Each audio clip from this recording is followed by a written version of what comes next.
for 3 years. Oh, thank you for recording. Had a request from Jamie to recording. So here we go. So in the world of, if you want to be a really good drummer, you really have to master the fundamentals, and there's no getting around it. I mean, you can't just bypass the fundamentals. You've got to learn stick control. You got to learn paradiddles and drum rolls and do all the sorts of things that a drummer would do in real life in a group, in a band situation. So same holds true, I think, for customer experience. You know, you can't just dive in there and be an expert at this overnight. I mean, it's a relatively new profession, right, Mark? How long have you been in it? Too many years? Well, I mean, actually since '84, but I think we started calling it customer experience maybe 20 years ago, and then there was another aspect to it that we didn't catch on as that term until about 10 years ago. Yeah, no. In fact, I'll have something to say about that in a minute here about customer experience and the use of those those words right there. But anyway, I'm coming to you live from Newburyport, Massachusetts. And if you don't know where that is, it's northeast of Boston. It's almost there. It's on the ocean and it's almost to New Hampshire. So one of the nice things is get to drive to New Hampshire and do our shopping there where there's no taxes. And you didn't hear me say that. So let's start here by, well, first of all, let me just say a couple of things because you alluded to it. I am a founding member of the CXPA. That started in 2011. So I've been 11 years into it right now.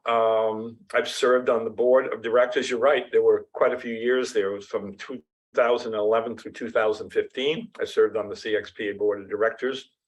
I also started the Boston local network. So as you might know about CXPA, there are local networks in usually most metropolitan areas, Boston being one of them. I started that in 2012.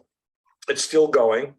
I can't lead it anymore because CXPA puts a limit on how many years you can lead a local network. So it's in the good hands of some other colleagues of mine here. I've served on many committees within the CXPA. I actually worked for them for a period of 18 months. Sometime around 2015-16, and I did what some of you who know CXPA know what Gabe Smith does as content curator. So I was kind of the precursor to him in that position, and so and I earned my CCXP in 2014. Now that was 10 years. I had 10 years of experience before I took that exam, so that kind of gives you a little bit of indication of what is kind of a requirement around that certification from CXPA, that you have to have the experience. You can't just have book knowledge and expect to pass it. Maybe you can get lucky, but that's not what the point is here. I spent 17 years of my last corporate position with Tyco Simplex Grinnell, which was acquired by Johnson Controls. That's who owns them today. And the last 10 years of my employment there, I worked as manager of customer experience. And you may kind of wonder how does someone get into customer experience? I'm going to ask you to introduce yourselves in a minute here, but let me just tell you a really brief story here. I was working for that company, and around 2001, I attended a company meeting where the vice president of service was up in front of the whole entire employee population, including all the senior management, and said, I am proud to announce that we have 98% customer satisfaction. And of course, everybody cheers and claps and stuff like that. And I thought to myself, that's interesting. I wonder how they determined that. And it was on the minds of some other folks, including who I worked for at the time, a VP of sales. And he started questioning that, as did several other members of senior management, questioning, how do we get 98% customer satisfaction? So I took it upon myself to do a little investigative work and found out that they had created a system that gave them the results they wanted. So it is possible to create a customer. Yeah, I can see that, Yulia. Thank you. Yeah, it was really a clever system of they had paper surveys where customers were actually expected to fill out after a service event. but actually the customers themselves weren't actually completing the surveys. It was the person delivering the services that were doing. I got an echo mark now. Sorry about that. Oh, when I go off mute, I hear that. Sorry, I was setting it up on a live stream. Oh, okay. It's not me, it's Mark. Yeah, I need to mute. I need to mute Very- mine. Sorry. Very self-serving, right? It reminds me that and I'll talk about my role in a minute, but we only collect feedback from claims that got approved. Yeah. No wonder we have a high satisfaction. Oh, yeah. Rates. You know, and here I was a business development manager. I mean, like, I didn't know too much about customer experience, but I just had some sense of this doesn't sound quite right. And the more I investigated and I looked at the surveys that were coming back on a business reply card, and they would come in stacks of maybe 15 or 20, and I kept noticing that the penmanship was the same on all of them. So it was the same handwriting. It was the same color pen. Well, somebody's filling these things out, and there was contesting built around it. So no wonder they were giving, you know, high scores and stuff like that. So what I did was I said, well, I have some thoughts and ideas about this, and I wrote an email, probably in the form of a white paper, to my boss at the time. He liked it, shared it with senior leadership, and they came back to me and said, we think we want you to run customer experience. Would you like to do that? How could I say no after all that? So that's how I actually landed in that in 2004. What a great opportunity, and they saw the value and the fact that you spoke up, right? And you didn't just go with the flow and say, well, that's how things are. You raised your hand and said we could do this better. And kudos to them for recognizing it. The fact that they were collecting feedback was a good sign. At least they were in a mindset of doing that. They just didn't know how to do it right. Right. You're absolutely right. You know, again, kudos to them for actually collecting information, but unfortunately, and of course, when I became that with the title, so they bestowed the title upon me, manager of customer experience, and they had to then start the process of how do I take what they have here and turn that into something else? And I had to make a few, I want to say, enemies along the way in order to get there, because somebody had developed that system that gave them the results they wanted, and they were going to be highly offended if I was going to do something different. So I had to carefully tread that one. So, but that's, you know, internal politics and stuff like that, that one has to navigate to do things like that. But it all worked out in the end. And I mean, I got 10 years into it. So I left in 2014, and I left it in the good hands of folks that were being groomed by me to take over what I was doing. And it's still apparently running within the organization today actually at a senior level. I think it's either at a VP or chief customer officer level at Johnson Controls. So what I started was on. So that makes me feel good about that. It's good history here. Let's see. So what I'm going to do is I'm going to go to the next. Let me see if the slide advance works. There we go. So Yulia, you were just chomping at the bit to introduce yourself. I'm going to ask you to go first. Just tell us who you are, like where you reside, and what's your role. And if you're new to it, if you're not in it, fine. If you are in it, fine. If you just are aspiring to, or you're early in the role, those are kind of things I like to know, because this course that I teach is geared towards someone who is in that 0 to 3 years of experience in customer experience. Well, then I'm way overqualified for your course, Karl. Yeah, but you can recommend it to others. Yes, no, I can. I actually did forward it to my coworkers. So hopefully maybe they'll join this or others. Yes, so my name is Yulia Alt. I'm from Connecticut, Hartford County, capital, they call it insurance capital of the world. So of course I work for numerous insurance companies. I've been with Travelers for 10 years, but now I'm with Voya Financial, which has a very interesting challenge of merging financial and retirement kind of information about the customer. So we call it financial wellness. Fidelity and Prudential are some of our competitors. I come from a very mature UX organization, And the challenge now is how do we transition from just the UX team to UX and CX? And maybe Karl, I don't know if your presentation will touch upon that, but how does CX management work with other like industries or like disciplines such as UX? Because when we were part of the UX, we did everything. We did the research, we did the personas, we did the design, we did the prototyping, we did user testing.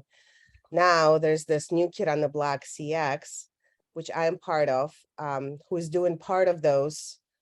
We're doing user research, personas, and what we're struggling with is where does the role of the CX end and the role of the UX begin, and how do you transition that information, and do you stick around to make sure the research gets incorporated the right way? So that's our challenge. It's a good problem to have. We have both disciplines, and they're both in a kind of good solidified stages, and management is recognizing the need for both. We just have to figure out how to make the most of it. Well, thank you for actually asking that question. I'm not sure I'm going to be able to fully answer that here in this session today, but I'm writing some notes down here because I had a gentleman who just went through the course recently, like within the last couple of months. This gentleman has many years of experience in UX and is trying to move his career in a CX direction. So he's faced with exactly what you're saying right there, exactly the same issues and the same questions. And he might be a good connection for you to have a discussion with. So I will try to match you up with that person. Thank you. Thank you for that. All righty, that's good. Connecticut, oh, Voya. Voya there's a building in Braintree, Massachusetts, right here, up on the hill, a big Voya sign up there. So yes, I've been to that building numerous times. The team that I'm working with right now with developing an app, My Voyage, is out of there. They're actually having the planning sessions in a few weeks, so I will be in Braintree. Wow, there we go. So we can meet in person. Well, we'll see how this class goes first. Yes. All right, thank you so much, Julia. Let's go to Jamie.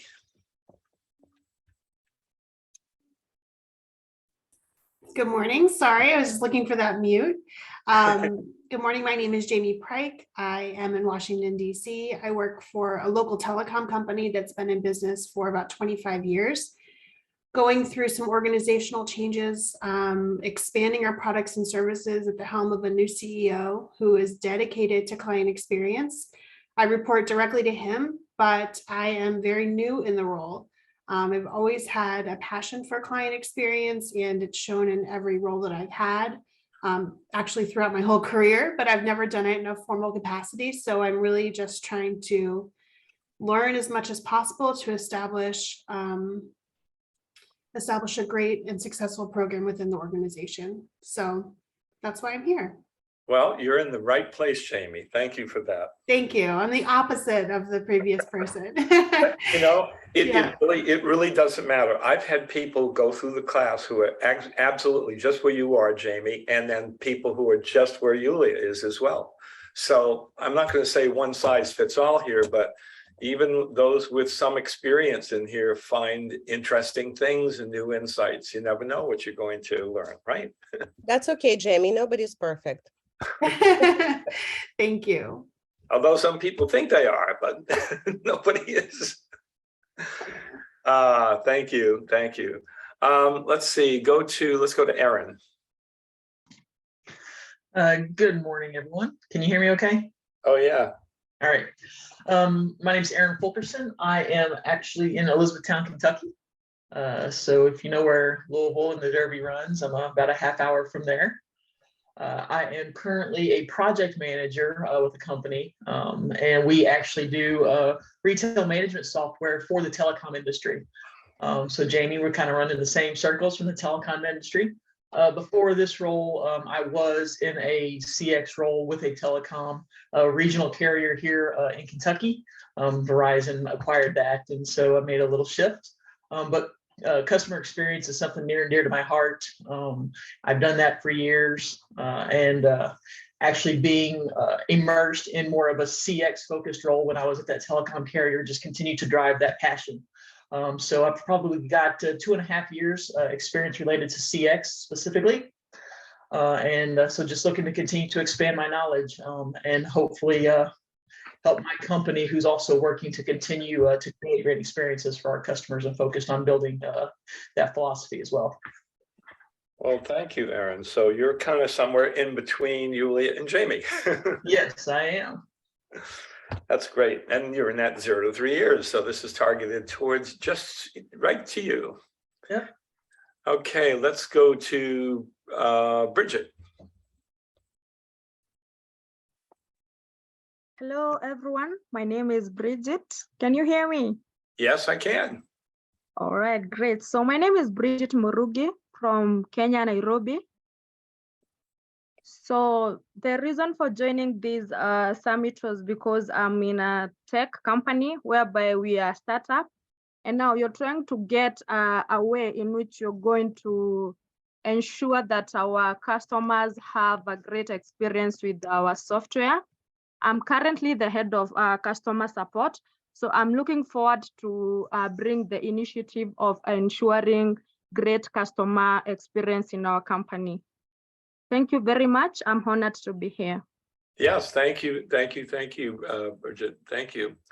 And let's see, next is Tanisha. Good morning, everyone. My name is Tanisha Addison. I am a customer experience quality manager for a financial institution based out of Tennessee that's been around for about 115-ish years. A couple of years ago, the bank kind of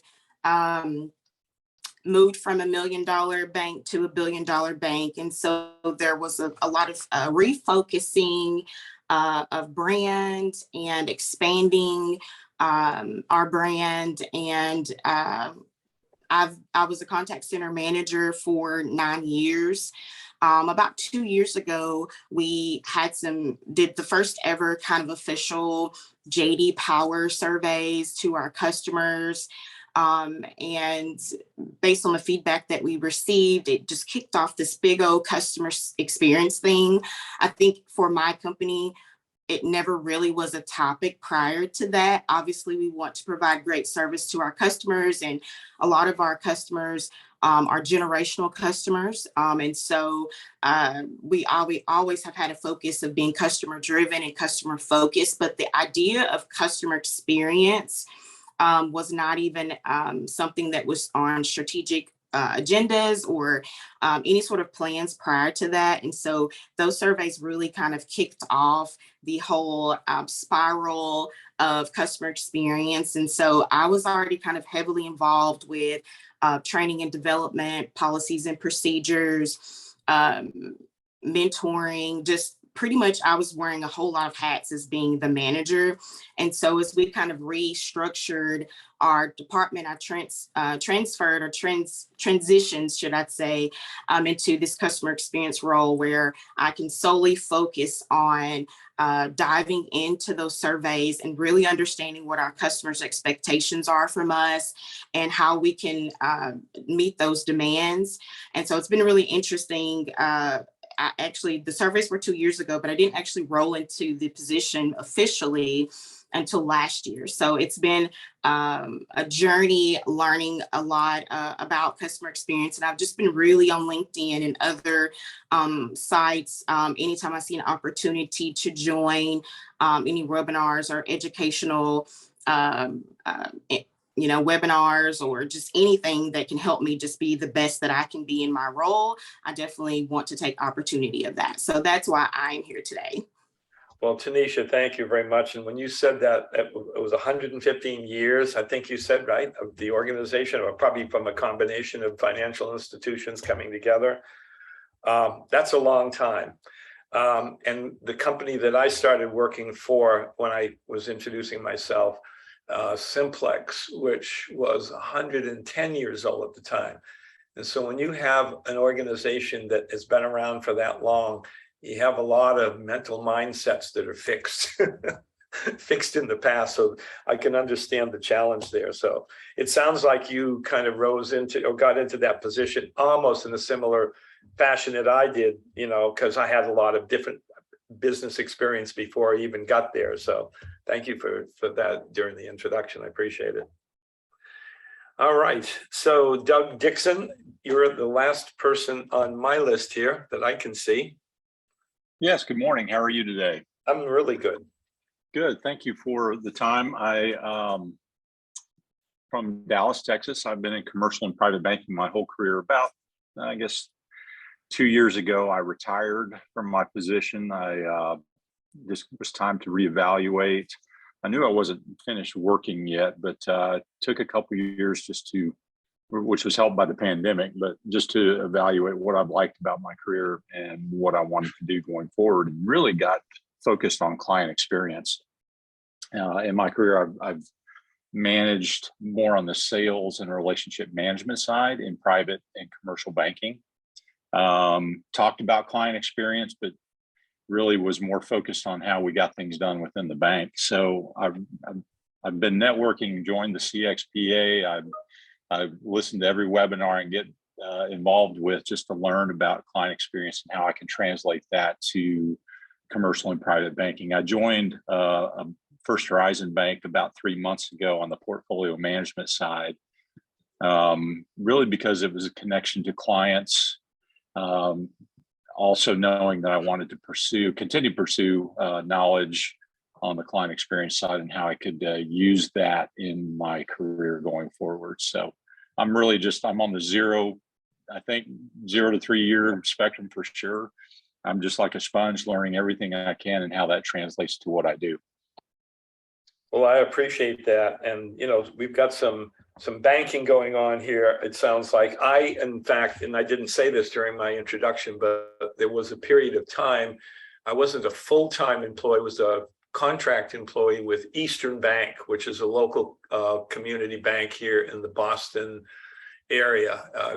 Maybe not well known outside of the Boston area, but just enough of the B2C kind of experience that would help me contrast that to my B2B experience that all those years in businesses which sold to other businesses. So I definitely am happy that you joined us, and you were saying that you had retired. In that position right now, are you, Doug, looking to do some work in that area from a consulting perspective, or what's your thoughts?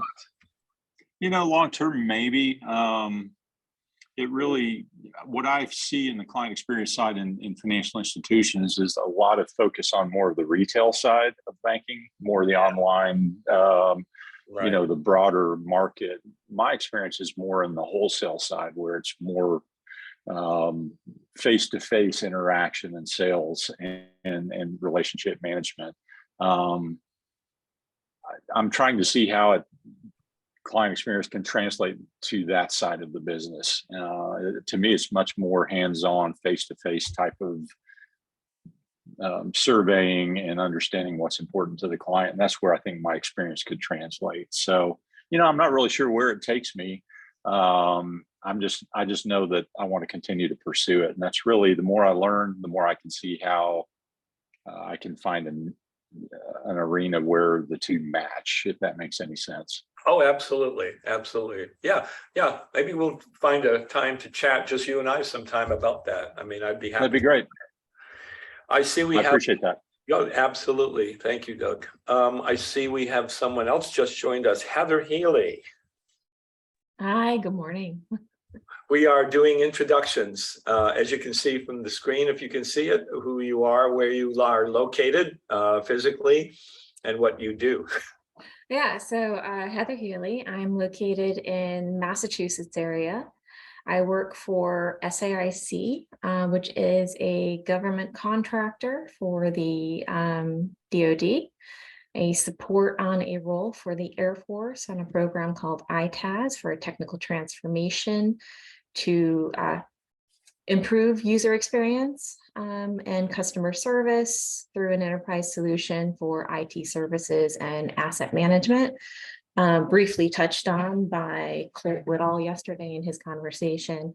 I'm the senior manager for business relationship and organizational change management responsible for the adoption of our services and making sure that the customer experience is evolved and that we ensure that our customers have everything that they need at their fingertips and understand the transition and accept adoption. Well, you sound like you have lots of responsibilities, Heather. I'm busy. Wow. Yes. What don't you do? You mentioned a lot of things here. And you're in Massachusetts, which of course is where I am. I'm in Newburyport, Massachusetts. Where are you? I'm over near Concord. You're over near. Okay, good. Yeah, cool. Well, that's it. We have 1, 2, 3, 4, 5, 6, 7 folks joining us in addition to Mark and myself. Thank you, everyone, for joining today. Here's what I'm going to propose to you here. We're going to talk a little bit about some really fundamentals here, because the course that I teach is called Customer Experience Foundations. And so what I was saying in the beginning, Heather, you might have been on here, I was saying that fundamentals are really important in any discipline. And I was giving a comparison to, I'm a musician. I play guitar, I write songs. I do these things in my spare time if I can. But I took drum lessons some years ago, and I thought, what I'm going to do is just buy myself a drum kit, and I'm going to get some sticks, and I'm going to have the cymbals and the drums, and I'm just going to play. It's just going to happen, right? No. I started drum lessons, and my instructor said, all you need is either a snare drum or a pad and a set of sticks. He said, for the first 6 months, that's all you're going to need. I was like, really? Well, it's because it was all about fundamentals and all about rudiments, and learning the rudiments is really essential to being competent at just about everything, including drumming. And it probably holds true for every other musical instrument on earth, and it certainly holds true here in customer experience. So the course that I teach, and I'll say a little bit more about it later, is it's a kind of a hybrid model. It's both self-paced and online. So one gets to watch some video lessons and then get on a Zoom call like this and have some discussions around it and explore and kind of peel back the onion, if you will, on those topics. There are 12 topics in the class, and those 12 topics will appear in a slide that I'll show you in a minute here, because I'm going to show you what the class consists of here.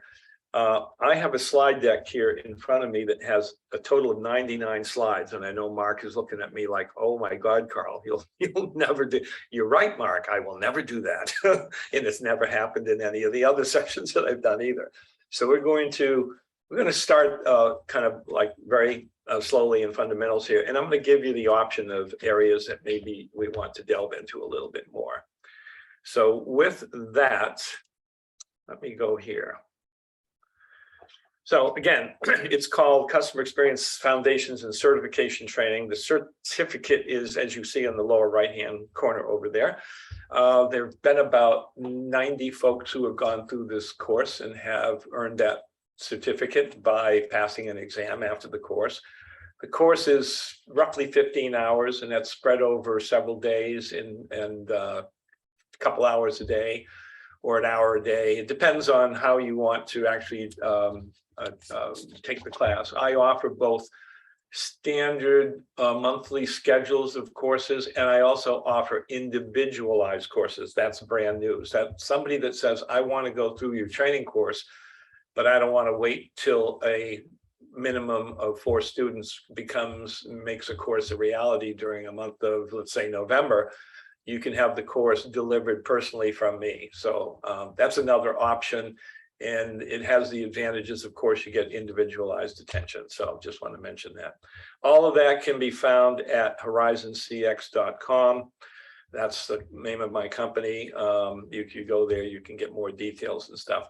And who is it for? Well, I've listed a bunch of roles here because customer experience managers and directors are pretty obvious here, but it's also been attended by and valued by contact center leaders or managers and people in a customer success role, or even a sales lead role or an account management role. Customer service managers have found this to be valuable to them, customer care specialists. So in essence, It's anybody that has a role that directly interacts with the customer, or even those roles that don't directly interact with the customer, but interact with someone internally in an organization that in turn reacts with the customers. So hopefully that that makes sense right there. This is the course. This is with the topics, and I have every topic in this slide deck here. So from the very beginning here, we talking about what is CX, and we define it. You'd be surprised at how many folks you might ask of what is customer experience and how many different definitions you might find coming at you. So it's important to have at least a crisp and clear definition of what it is, what it isn't, and how it relates to any of those other customer related roles. We have a module on assessments, looking at where we are today from an organizational standpoint. How customer centric are we? What are the behaviors that we're exhibiting today and how they play into an assessment of our organization? Are we low maturity? Are we in the middle? Are we high maturity? We're going to have a chance to do that in a little bit here.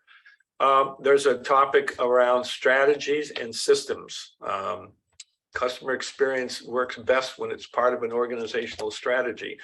And when you look at it from a systems point of view, and that is looking at things holistically, that ensures that you're making decisions that in one area of the organization, it doesn't negatively affect another area of the organization. And everyone knows, and I think somebody in the introduction here mentioned change management.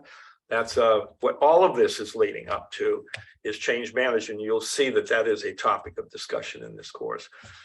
We talk about design and how design applies to customer experience, because after all, customer experience will happen whether we design it or let it happen by itself.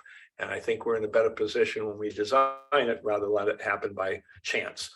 Customer journeys. I know a lot of you who talked about UX, that's comes directly out of the world of UX. That's been done for years in UX. UX has been around a lot longer than CX. Customer journeys and journey management, a very, very key topic in customer experience. Metrics and measurement, many metrics out there, lots of ways to get metrics back quantitatively and qualitatively. And all that kind of plays into surveys. We talk about surveys, designing them, developing them. How do we deploy them? What's the best way to do that? And then really a key important thing is if we do those things, we need to know how to respond to them. And henceforth, there's a whole module on case management. And how do we react to that? Well, how do we take care of immediate issues? How do we take care of systemic and long-term issues? And then there's a bit on analysis and reporting, because there's many ways in which we can do that, both internally and externally to the organization. And then of course, change management, which is what what everything is all driving toward, is we're trying to learn things about our business and about the way we deliver value and services to clients such that we can do it better. And in order to do it better, we may have to change something, a process, a technology, whatever it happens to be. And then, as you can see, it's in a cycle here of continuous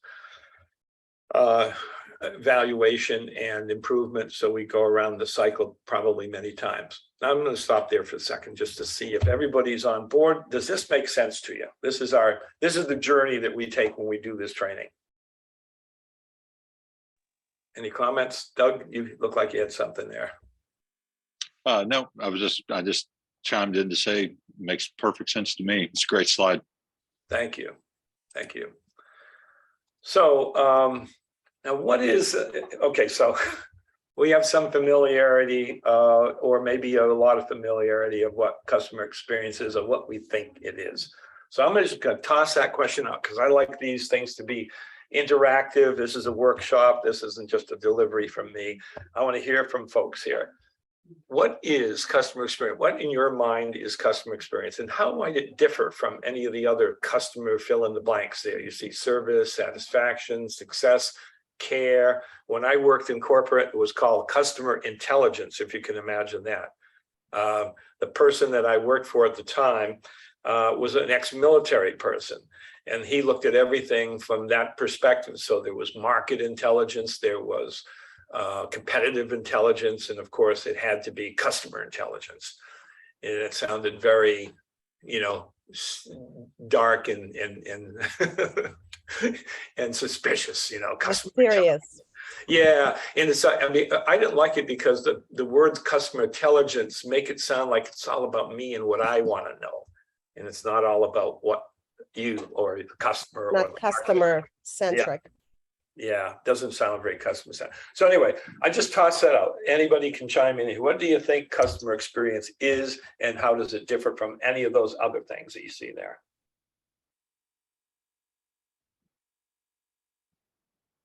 Well, I'll throw out something out. I think it encompasses all those things.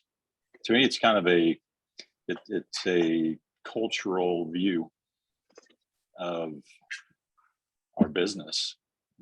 I think, at least from my experience, if you're not focused on clients, you're not going to be very successful in delivering any kind of business. So I think it's a cultural mindset that starts at the top and should hopefully incorporate throughout an organization that encompasses every area that's listed there.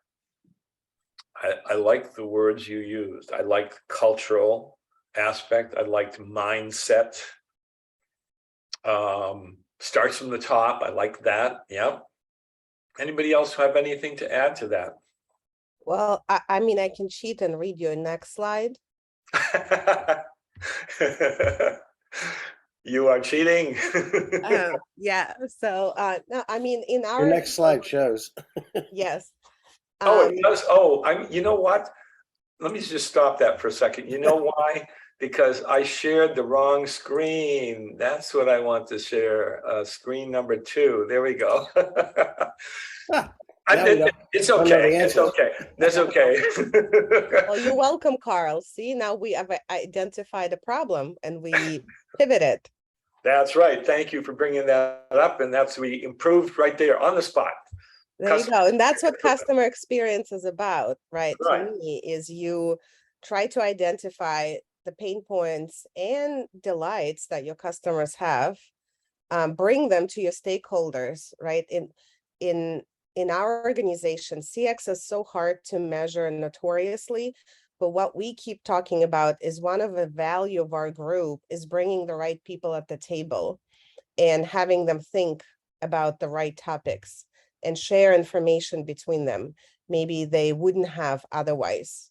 So that's one of kind of intangible values that we bring, those insights, and we have conversations about experiences and customers and opportunities to improve and business challenges to take on. Yeah, no, that's really, I like that. The pain points, the delights, the insights, the right people sharing information, stakeholders, including stakeholders, all important things in here. And Doug, when you said that initially, when you looked at this slide, you said, I think customer experience incorporates all those other things.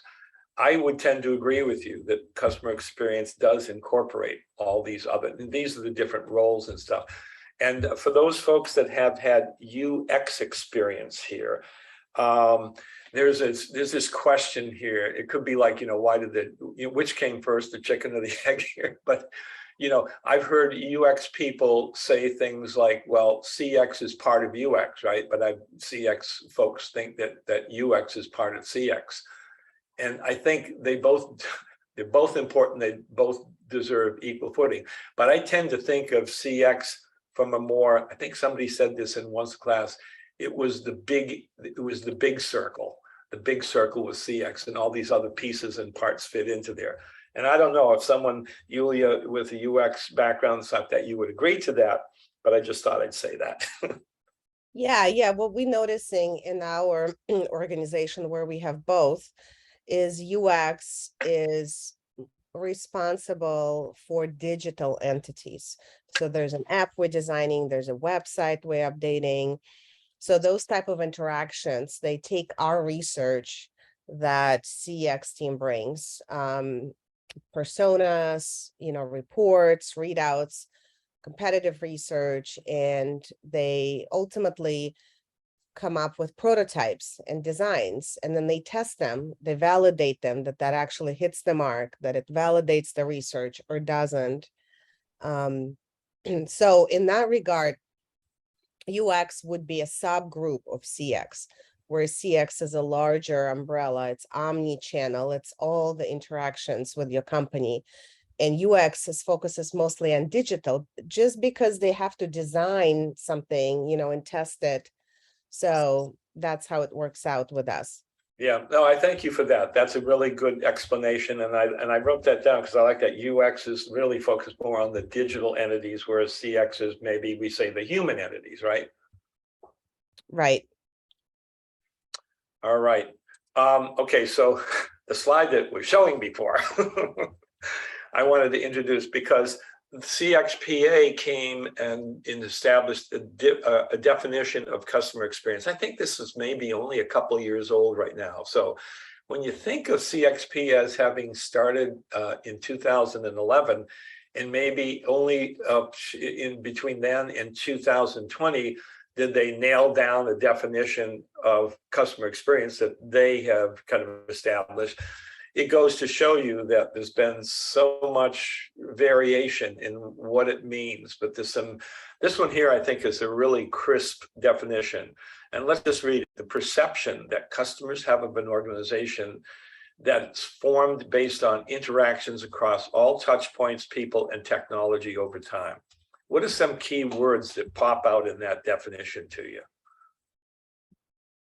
Perception, I think, and we spoke a little bit about that during in-person conference yesterday, where perception of your customers is their reality. Exactly. And I see it every day where we think that we know our customers and we know the experience is good. And we think if we rolled out an enhancement or something new and innovative, that they automatically going to love it. And it's right away a better experience.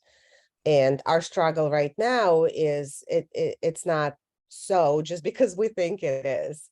And we got to measure and we're going to ask. We have to do qualitative research to actually confirm that, in fact, perception of our customers aligns with what we think.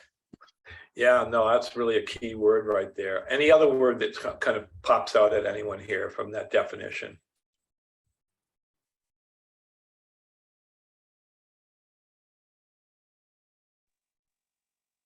I would say interactions. Interactions, definitely. What else?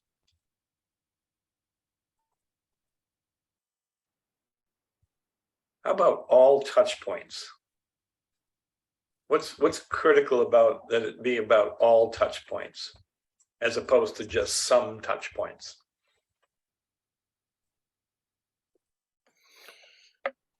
Well, for me, there's so much more to customer experience than just interaction with people. For instance, all touch points could even be choosing where to put your store or product. That's a service. Having a parking lot that's easy to get in and out of is a service. It's a touch point to me, but it's not an interactive touch point. Yeah, no, you're right, Mark. And in fact, what was interesting that you bring that up is that when I had that experience of contracting with a local bank here, that became a key touch point for certain branches of the bank. And ones that I had to do, and you'll appreciate this, Mark, some secret shopping activities around by visiting a particular bank where the parking lot was a real issue for people who were frequenting that bank. Even today, I mean, you look at ATM usage, right? That's a touch point, right? Yeah. So it's wherever the customer has an opportunity to interact with a company. And it could be, physical, it could be just, online or other ways as well. So, measuring what's important, though, I think is what's key. What can you change? Right. You've got to find out what is most important to people. Correct. And put the priorities on that. So get to the meat of the matter on that. How do we get there from a definition to what's important? Yeah. Now, the people part here, I had this thought, I'm going to deviate from what I even planned to say here today, but this it's occurred to me recently here. because I had some time in the training and development field. And I don't know about your experiences in organizations that you work for, but there's sort of this thing where, you know, when time gets tough, what's one of the first things and functions within an organization that seems to get either reduced or cut? And don't say CX, because that's not where I'm getting at here. What function in an organization seems to be expendable? Always seems to be, if you're going to make cuts, you can always make them there. It's going to be our personnel. And from a change management perspective, so I have to, in my current effort, I have to look at everything from a holistic point of view. Yeah. From that change management perspective, as we look at an organization, right now we're currently at 9 installations, so we impact over 79,000 of those airmen and civilians and contractors in the Air Force right now. We're in an experiment, and not only do I have to be worried about what their perception is and how we reach out to do this change for them and make sure that they understand those changes and the impact to their day-to-day life and work so that they can get work done more easily. But I also have to look at the team that provides those services. As part of our leadership effort, we have over 300 personnel on our company side supporting those airmen and guardians. And government contracts are not forever. And we have to make sure that our people are communicated with clearly, that they understand the risks involved, what we're going to do for them if we were to not continue the contract, and making sure that we're upfront and honest and taking care of their needs and concerns. So not only will they trust us more, but we'll be able to retain them. And if we can't retain them, then what's the risk to our program? And we have to be prepared for that on both sides as well. So we have to look at that human interaction, because if we take care of our people, they take care of our business. And it's a constant cycle, ensuring that. And so when I see, across all touch points, it's a very holistic, top down, bottom up. Very nice. I like that. In fact, I'm an ex-USAF person from years ago, though. Yeah. I appreciate that. No doubt about it. I think more what I was thinking when I asked that question was, in my experience in organizations, one of the first areas that seems to get cut is training and development. And training and development typically has two aspects to it. One is, the more technical training that one needs in order to be able to function and do their particular job and role and stuff like that. And the other is more humanistic. It's more of the soft skills. I think I just heard a story just recently, and I may be speaking on a turn here, that Mass General, which is a hospital system here in Massachusetts, just laid off all of their training department. So there's an example of, again, times are tough and we need to make cuts somewhere. Those are typically, and I've seen that happen. I've been on the receiving end of that, as a matter of fact, at some times. So that's really. Yeah, and it's interesting, the parallel here in UX, when I was solely in that role, we use that often as a reason to design intuitive products. Because the pushback we hear from our stakeholders, well, we'll have training, take care of that. We'll create a manual, or we'll send our training people there, soldiers. Like, it's okay if they don't get it. We'll train them. Of course, this is a complicated product, so we will have training available. And in a lot of cases, we use that as an argument, is that training will not always be there, A, and B, you don't want user to sit there and suffer through the manual. They just want to get their job done. And that's an argument for creating intuitive, user-friendly applications. Yeah. And I wonder, this is what I was thinking here. So let's say that, the softer skills are seen as an expendable item in an organization. How do you think that translates to customer experience? What do you think the effect of that is down the line? I might be a leading question here, but that thought goes through my mind. If those folks are being, reduced or eliminated from an organization so that employees aren't honing their soft skills or learning their soft skills. How does that affect down the line from like a contact center perspective or direct interaction with the customer perspective? Do you think there's a long-term effect there?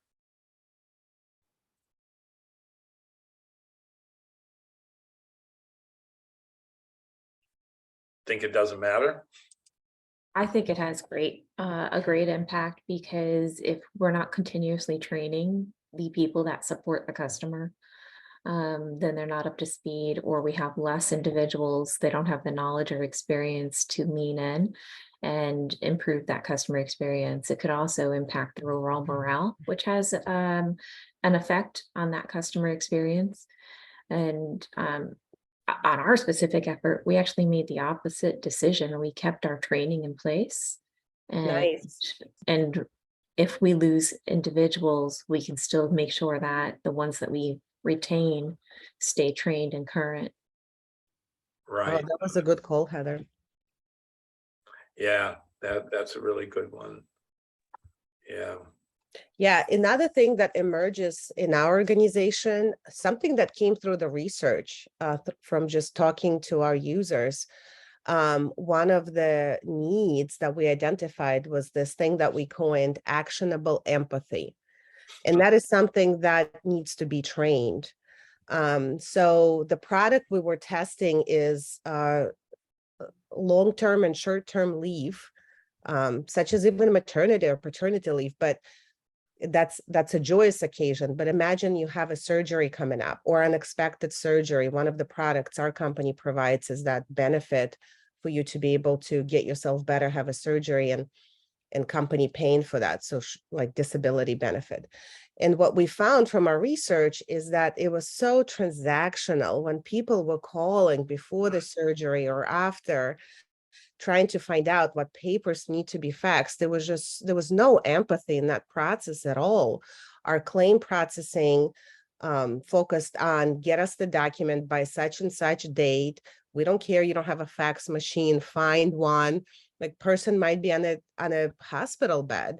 So what came very strongly is that this need for training, and not just any training, for this very unique empathy training, how you talk to them. You ask a simple question, how are you feeling today? Do you have a support you need? It's okay if you don't get us this, like, let's brainstorm about a different way you can get it to us whenever you're ready. Things like that. So this arises this need for a different type of training we've never had in our company before, which is very transactional. Yeah. Okay. From customer experience to customer experience management, I use a different definition over here. I know CXP has a definition too, but I kind of like this one. It comes from Gartner. The customer experience management is the discipline of understanding customers and deploying strategic plans that enable cross-functional efforts and customer-centric culture to improve satisfaction, loyalty, and advocacy. Boys, that's a packed definition if I ever heard one here. So again, keywords, what do you think are keywords in here?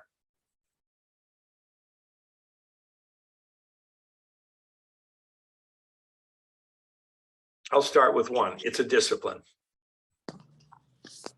It's understanding customers. What else? What keywords pop out there in this definition? Customer-centric. Customer-centric. Deploying strategic plans. Strategic plans. Cross-functional. Cross-functional efforts, definitely. How about culture? I think Don had to leave, but I think, and Erin, you said that too. Yeah, culture and advocacy. So satisfaction, loyalty, and advocacy. Satisfaction, loyalty, and advocacy. That shows up, those three words show up in a later module of this course on metrics and measurement, because there are satisfaction measures, there are loyalty measures, and there are advocacy measures. And they're not all the same, as we may see here.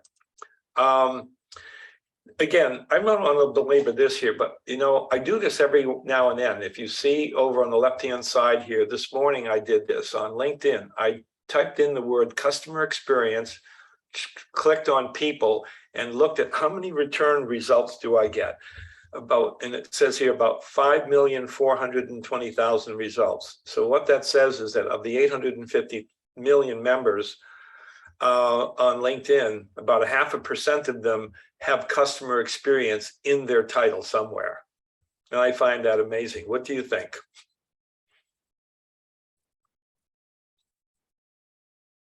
Is everybody in that role?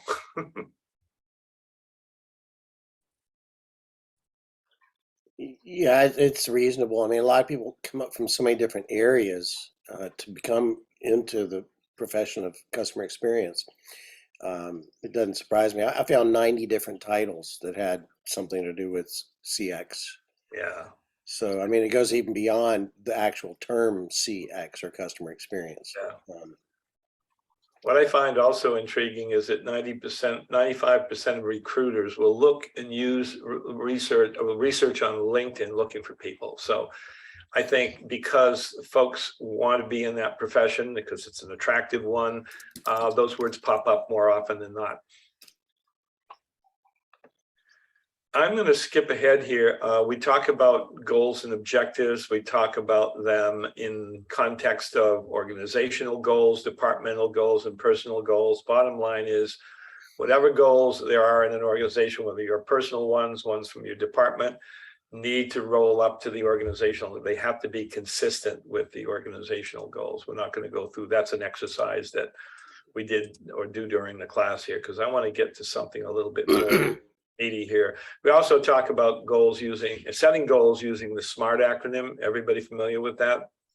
When you set goals, they need to be specific, measurable, achievable, or attainable. They need to be relevant to the organization. They need to be timely. If you don't have all 5 of those covered in your goal setting, you're probably missing something and probably not going to reach your desired goal. But I want to stop on this one over here. How many have ever heard of this called the service profit chain?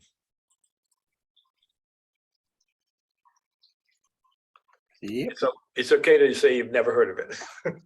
Familiar. You're familiar with it, Mark. Anybody else? No. Okay, this is a good one here. Service profit chain it actually was a concept that was written. It was a book by Haskett and Sasser and Schlesinger in the late 90s here, called the service profit chain, where they looked at, in fact, what I'm going to do is talk from this slide from the right-hand side going toward the left-hand side. Organizations, I think Fred Reichheld, there was a statistic in his newest book of, and I forget the percentage of how many companies believe the reason they are in business is for profitabilities. And so that's kind of an alarming, and it was alarming to him, of course, that's their main reason for being in business here. But I mean, I've worked for organizations that were financially driven, and of course, profitability and growth was really what it's all about. Shareholders, stakeholder values, the profit margins and stuff like that.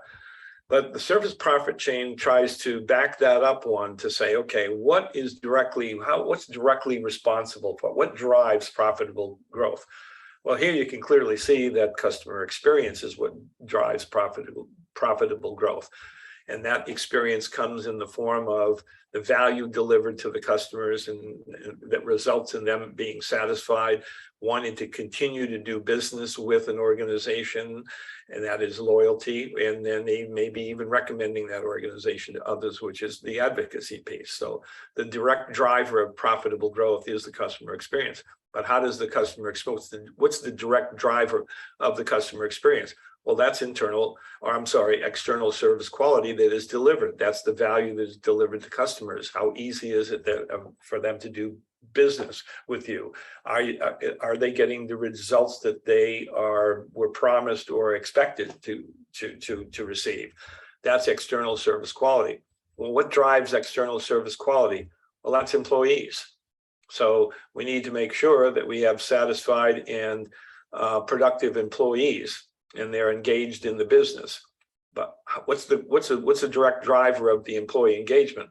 Well, that's internal service quality, which means that we have hired the right people. We have designed the jobs in the right way. We have a reasonable or an acceptable workplace design, and we develop.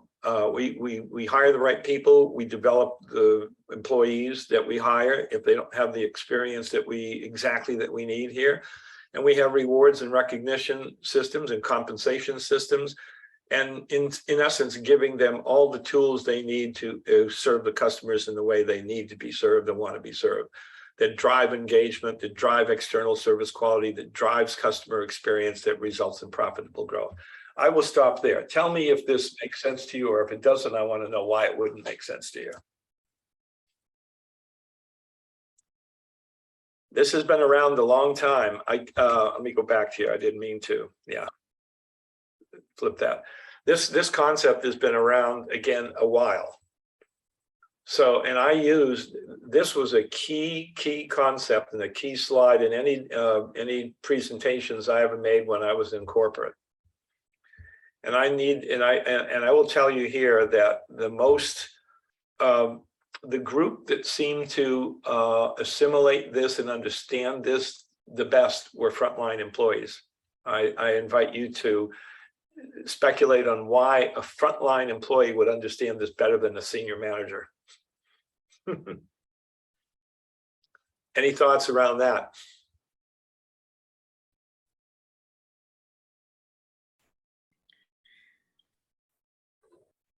I think that the frontline workers are the ones that have the even better 360 view of the customer experience, because if they're feeling a particular way, then it's going to show in their interaction. And that's just like a downhill effect. If they're feeling invested in and empowered and all of that, then they're going to follow through and implement any procedures that you've put in place to ensure a great customer experience. But I think that they're the foundation, honestly. And if people don't have an understanding of what that interaction between the client and the customer is, then there's no way that they can make decisions on what they want the experience of the customer to be. There's no way. Yeah, no, Jamie, thank you for that perspective. I think there's a critical element there within an organization that I want to say maybe more often than not gets overlooked, is that direct contact with the customer, and that comes from a frontline person. So they understand this. Why do you think as senior leaders tend to not relate as closely to this? What do you think is driving that? My experience, so I've been on the front line and then moved into senior leadership over the years.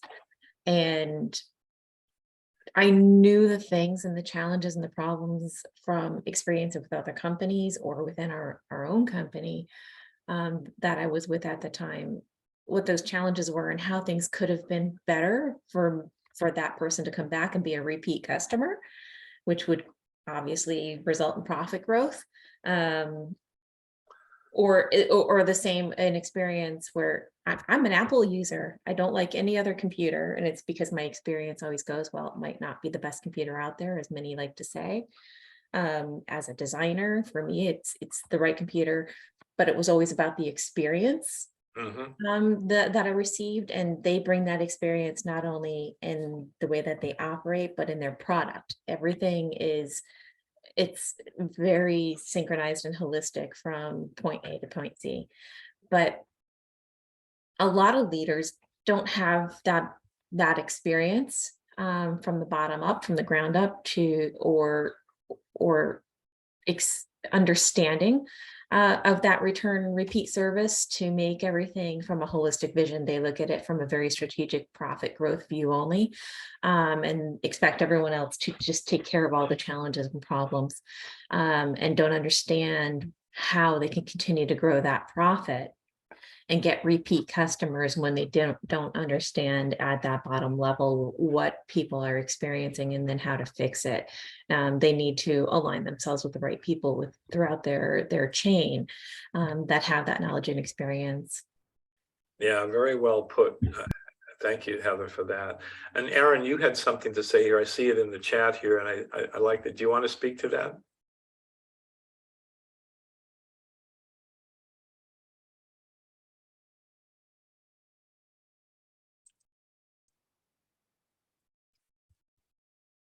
She might have stepped away here, but what she said here was that they are also the people working directly with the customers, so they get more feedback and understanding of how the customer is experiencing the business. And then the senior leaders, they're separated from the customer experience by not engaging as often with customers, and at times they're more focused on numbers and performance overshadowing the customer experience. And that's exactly true. And again, it might be just me because I work for organizations that were very financially driven here, but the focus is so much on the profitable growth. I remember having that conversation one day with a local district manager about his opportunities to go out and visit with actual customers in the field. Because I have no time for that. I'm sitting in front of a laptop and I'm looking at spreadsheets. That's my daily exercises here. I'm managing by spreadsheet, which I thought was pretty unfortunate here. But so again, service profit chain, been around a long time, really kind of a critical thing to think about from a customer experience perspective. And again, when I talk with organizations, I try to make sure that they understand that there are all these dependencies. And this is, again, a chain that starts with basically right back at the very beginning of picking the right people to be on the bus and doing the right jobs and right things and delivering value to customers. And as Steve Jobs said many, many years ago, you got to start with the customer experience and work backward toward the technology, not the other way around. I'm going to move ahead here to, anyway, each and every one of the course modules when we talk about has some points to remember here. We've already talked about this stuff, and the customer experience is the result of things that are consistent repeatedly over time, over all channels, and over the duration of the relationship. Let's move on here to something called assessments. I think I mentioned this in the beginning, that assessments are a way to look at your organization to say, where are we currently? That might be a good first thing to be thinking about. Where are we? So here's a quote, and this thing comes from Bain and Company. It's been around for a while, but I think it's still relevant. 80% of business leaders believe their organization delivers a superior customer experience, but only 8% of their customers believe they were receiving it. And this was from some research that they did. So here's my question to you. Why do you think that is?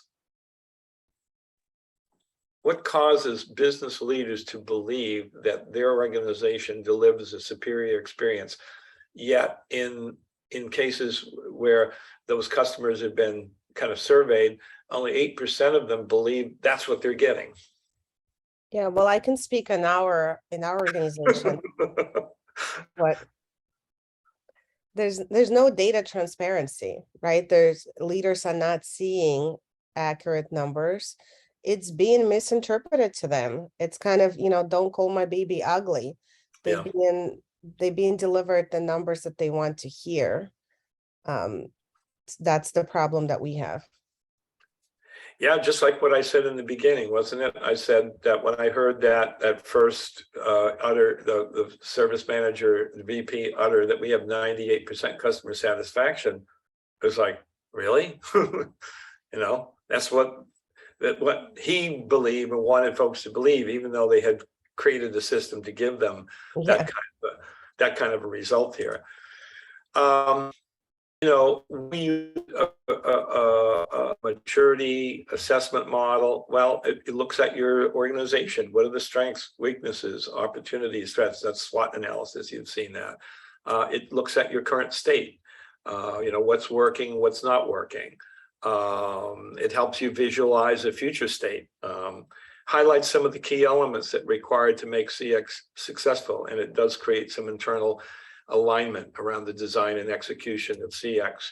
So what I want to do here is I want to introduce you to a customer experience maturity assessment that looks at looks at 4 elements of business across the spectrum here, from organizational culture, to technical capabilities, to processes and analytical, and to business value. Now, I'm going to stop the share right now because I want to grab a link here for you. And I'm going to copy it into the chat. Y'all with me now?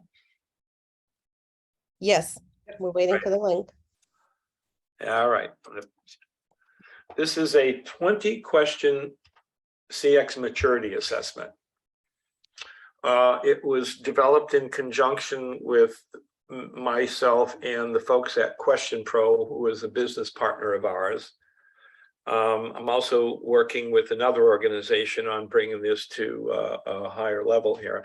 But let's take the next, let's see what time it is here. Let's take the next 5 minutes. It shouldn't take you that long. So use your own organization as the backdrop for the questions. These 20 questions will go over what the results are. You'll get them immediately after you take this assessment, but we'll talk about that afterwards. And if you're in between position, I don't think, let's see, Doug Dixon had to drop off here, so he was the only one I think that said he was retired here. So you all have an organization that you work for. Use this as the kind of backdrop. You answer these questions as if you were answering this for your organization. So how about let's take, it's time is 10:16.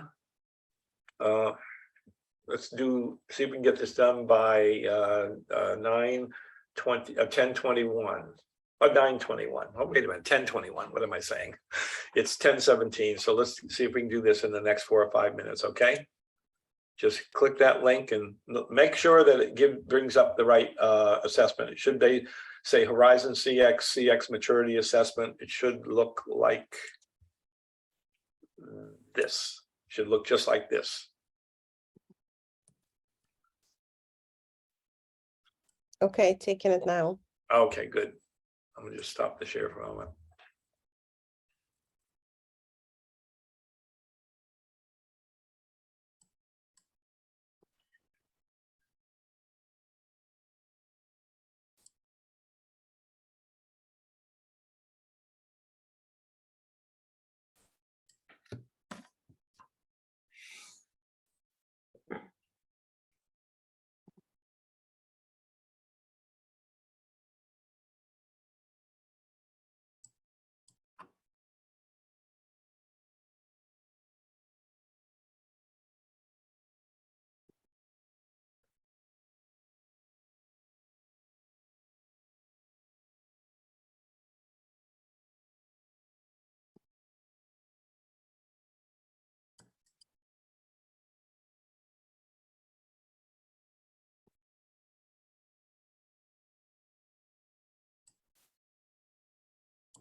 What are the predictive analytical tools?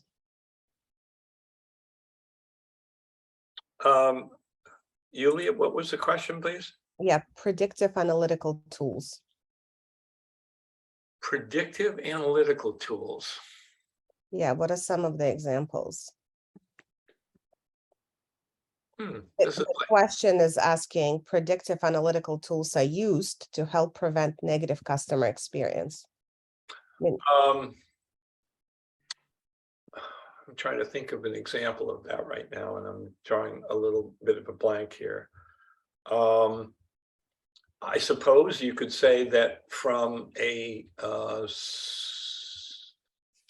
survey perspective, you could use that feedback as a predictive analytical tool, because some of the questions are hypothetical. I mean, even Net Promoter is a predictable tool when you think about it, because it doesn't ask whether it's you really actually did anything. It says, well, how likely are you to do that? So that's more predictive. So it's anything that would assess what is likely to happen but hasn't actually happened. Okay, okay, yeah, so we have surveys, so I'll answer somewhat.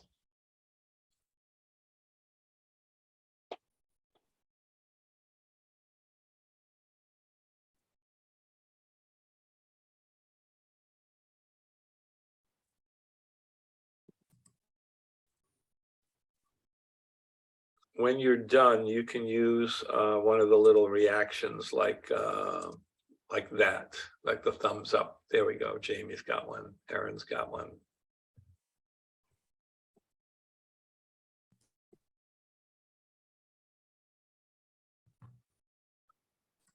I noticed they don't stay there very long.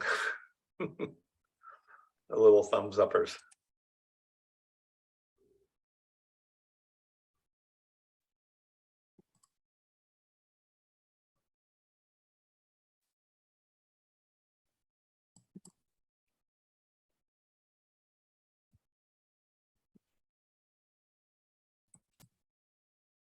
Did everybody get something? Get a result yet?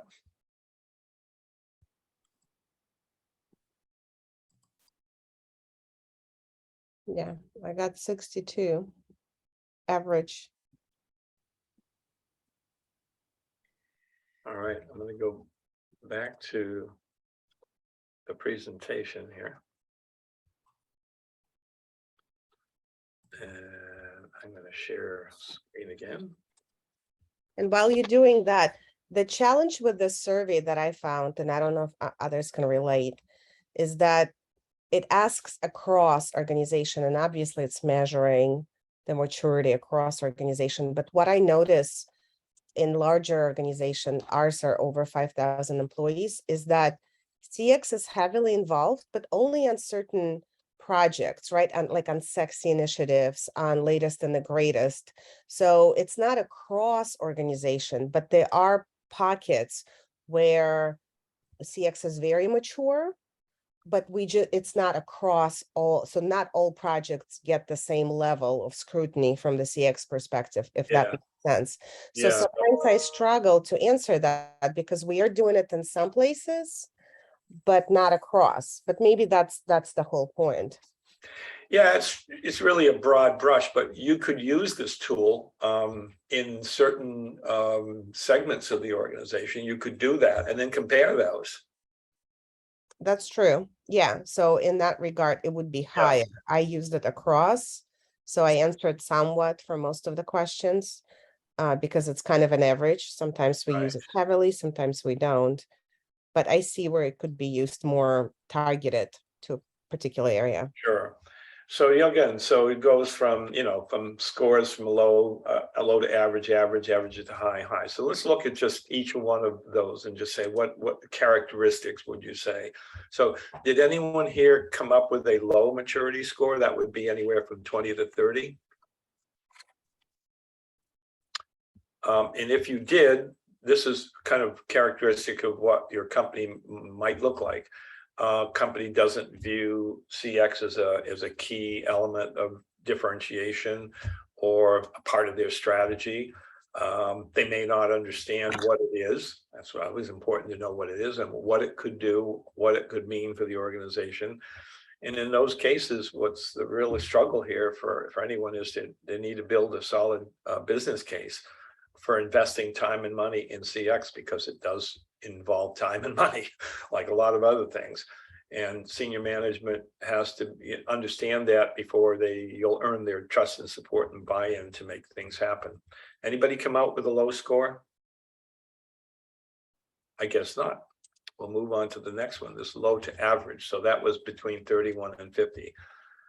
In those instances here of low to average maturity, leaders are now beginning to see the value of CX, and they might be exploring the benefits of CX by doing some pilot projects or other isolated CX activities. They may be engaging more around CX and want to learn more about it, asking more questions.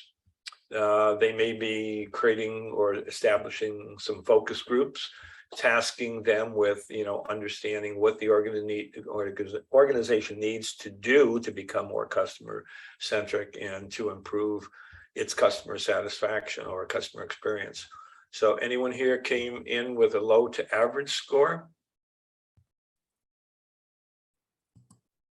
I guess we're all in the high levels here. So average, I think Yes, you, I did. I'm sorry, what was that? Bridget, you did? Yes. Yeah, I'm on average. Okay, low to average. So does this pretty much, do those bullets there describe a little bit, or at least in part, aspects of your organization? Yeah, sure, they do a lot.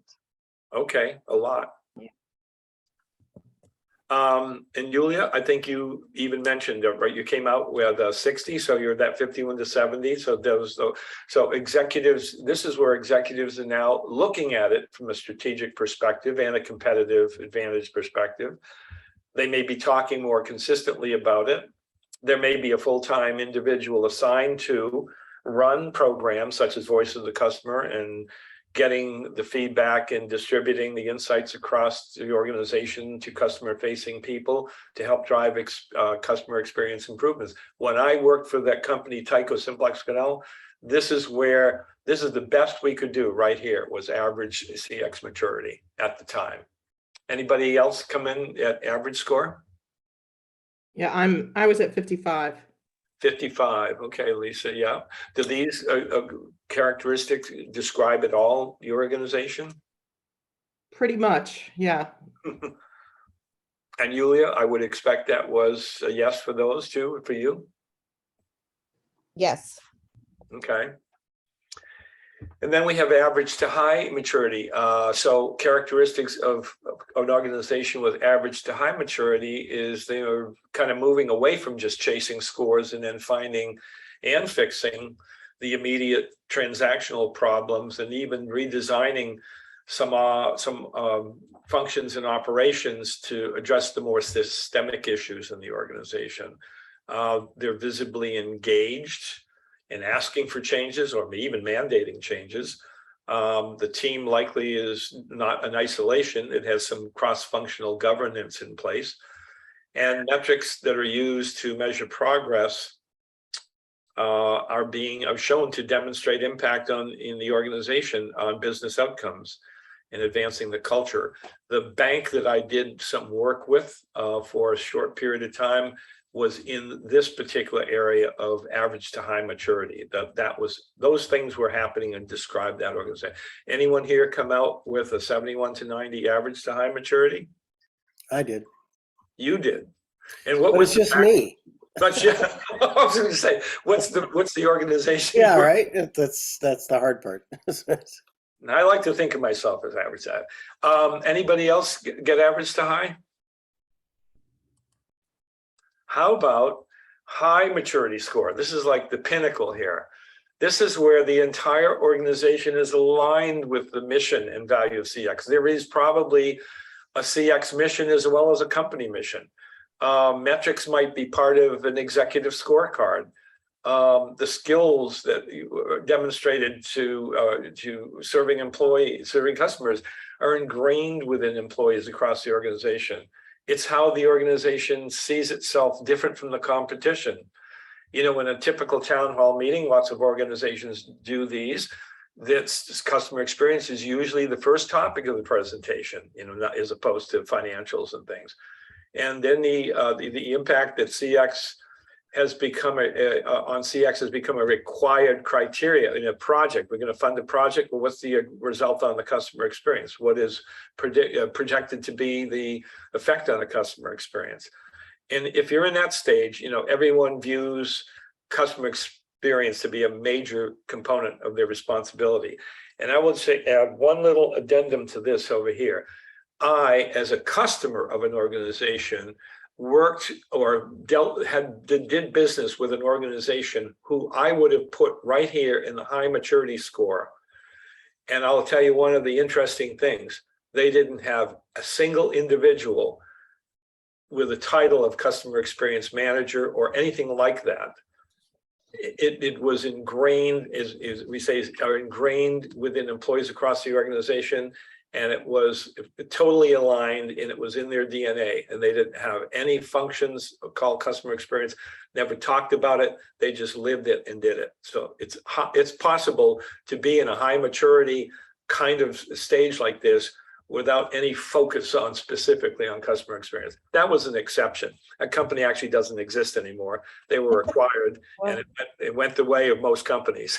Oh, so Karl, I always wonder about that because we heard a lot about that in yesterday in the in-person topics as well, right? Talked about that in the future, there isn't going to be customer experience. It'll just be experience. There won't be CX role per se.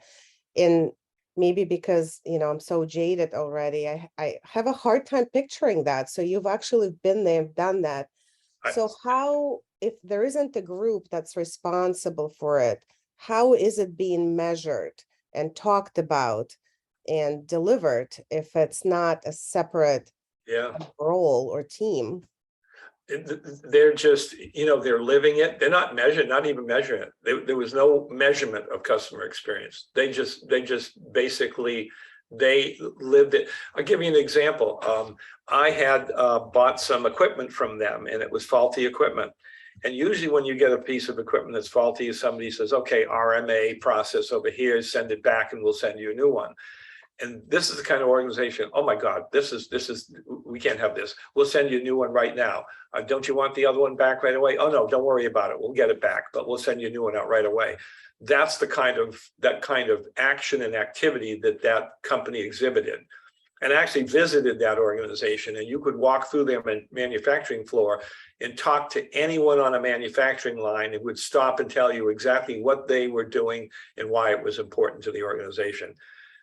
It was just a way, it was a culture, I think is what I would say. It was a culture established from the top on down, and it was, everybody lived it. And they did all those things that the service profit chain said in there. They hired the right people, they trained the right people with the right attitude. So it was across the board. I mean, nothing else I can do to describe that, but that was an exceptional. I've never seen an organization like that since. It was one time in my whole entire career, which has been a long time. I know we're at the end of the line here, but before we leave here, I had something that I wanted to offer here. We've only scratched the surface here. I mean, this is like I said, it's a roughly 15-hour training and certification course here.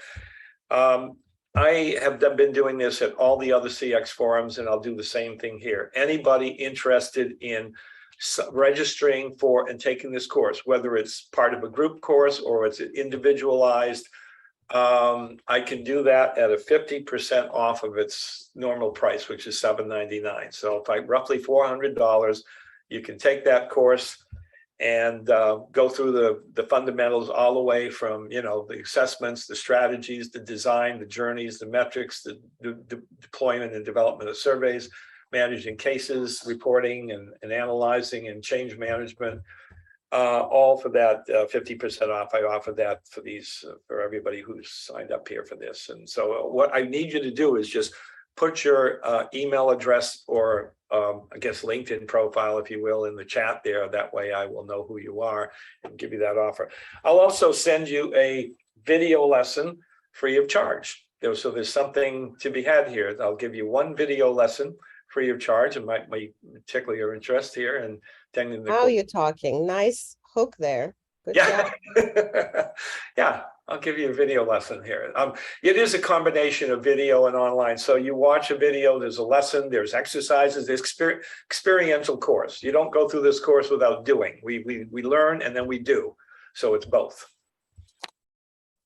And what's the nice, if we get a class together with 3 or 4 people, and it's always nice because everybody tends to learn ideas from one another. The individual courses are nice too, because then you get to just personal attention from me. So either way, it works. Advantage both ways. And just based on your introductions here, I can see a couple of you that might be interested in this here and carrying this further. And I'll make sure that Doug knows that because he had to drop off. So I appreciate everybody's time today. Wow, 90 minutes just goes way too quickly, doesn't it? Yes, thank you so much. Oh, thank you, Julia. Mark, and I don't want to encroach on your. I think yours is the one coming up next, right? Yeah, I'm doing one at 11 o'clock. It's going to be about data and types of data that's used for designing versus measuring and monitoring experiences. So it is a different login. If you'd like to participate, you can either hit me up or I can, if you haven't registered yet, I'll give you a code here in just a second, or a link rather.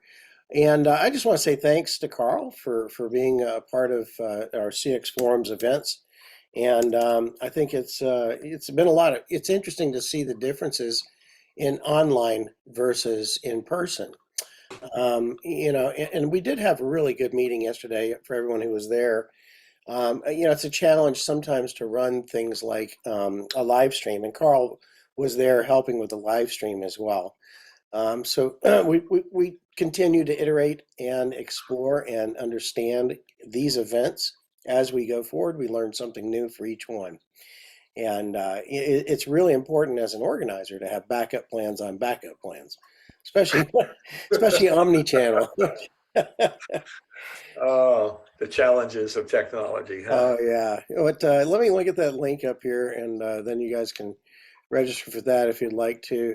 That one's Journey, and then right after that, we have another one using Journey Analytics to enhance the experience, and that's also it's not quite related to what I'm doing, but it is important to learn how to apply the analytics you get and in real time. So that's happening at 2:00. Yeah. If you'd like to do that one, just send me an email or check your email because you probably got one today. There's a link for registering for the next session. I'll also share my LinkedIn if anyone's interested in connecting. Feel free to do that. So And, Mark, we had somebody who, Lisa, you joined later, and I didn't get to meet you, so I don't know if you have time here to just do a little quick introduction. Yeah, my apologies. My name's Lisa Ballou. I was at the event yesterday in DC, and I'm the manager of what is called the customer advocacy team at Beckman Coulter. We are in the healthcare. We are a diagnostics company, lab equipment. And while we're called customer advocacy, we're part of the service organization, and we end up filling a lot of gaps in the organization. Not so much we're resolving problems more than we are looking at the experience in its totality. So we're a young team. This is our 3rd year, and we're getting better. And so part of me being engaged in this and looking at the CX world is to learn some of the fundamentals and get more well-grounded so I can have a broader impact on our organization. Yeah. Thank you, Lisa, for that. And you brought back memories here when you said Beckman Coulter, because I came out of I have a bachelor's degree in chemistry, and I worked in the analytical instrument field for many years here, going way back to thermogerryl ash from years ago. Yeah. So I'm very familiar with Beckman and Coulter, and yeah, for sure. The lab world that I left years ago. It's just changed unbelievably, as I'm sure every business has, but it's crazy. So yeah, appreciate it. Yeah, Lisa, let's I'll connect with you. I'll connect with you on LinkedIn as well, and hopefully you put your contact in the chat there. I'm going to save the chat here. You know how to do that. Everybody knows how to do that. Down at the bottom right, the little 3 ellipses, you just click it and say save chat, and then you get everybody's information there. So, and the questions that were asked. Thank you, everybody. Thank you, Mark. Oh, I'm muted. Thank you. Thank you, Karl. Thanks, everyone. We'll see you at 11 if you would like to learn more about all the different types of data that's used for understanding and creating experiences. So thanks much. Very good. Yep. Take care, everyone. Yep. Bye-bye. Thank you.